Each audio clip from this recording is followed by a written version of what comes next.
Hi ladies, it was so lovely having you all join me in class today.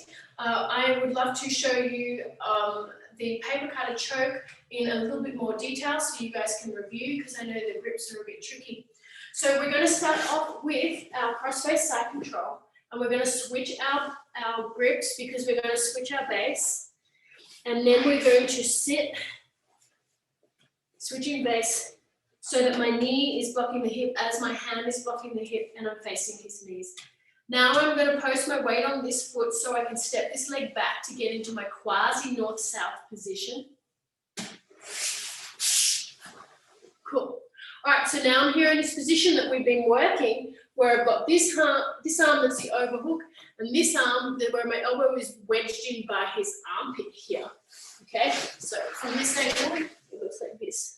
Okay, so it's this arm, it's wedged in by his armpit, is where I'm going to circle my hand around, trying to keep my elbow on the floor, circle.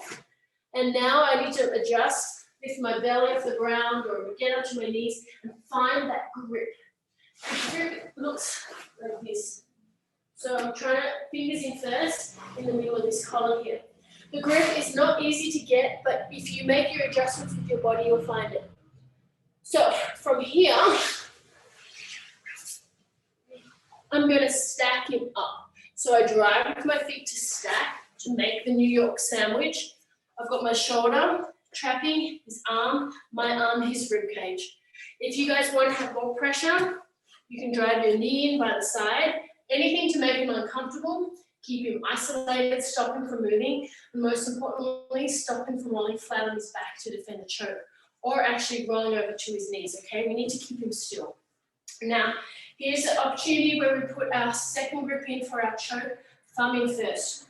We need to make an adjustment, so once we get our thumb in, to get a deeper grip, we need to bring our head to the side so we can roll our elbow in and down.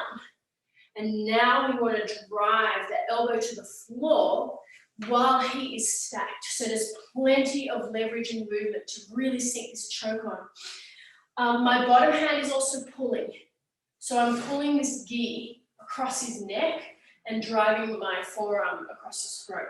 Now with this choke, I like to stack because when they're flat on their back and their head is turned towards me and I get this grip, which actually is easy to get when they're flat, but once I drive my elbow to the floor and their head's already turned, sometimes I just don't have enough movement to sink the choke on. They'll be uncomfortable, but they won't tap from it. So just one more time, I'll run through it very quickly so you guys can see.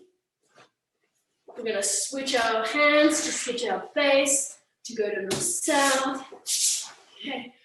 Keep my elbow to the floor, my right arm doing my rainbow circling, and trying to get this hand underneath. There we go. Okay, you guys see that? Now I'm going to drive with my legs and stack him up and make my club sandwich. Don't let him move. From here, thumb in first. Make my angle. Straighten my elbow. Drive it down. Pull with the bottom arm. And try to sink my elbow down to the ground while he is still stacked up and this arm is trapped by the paper cutter choke.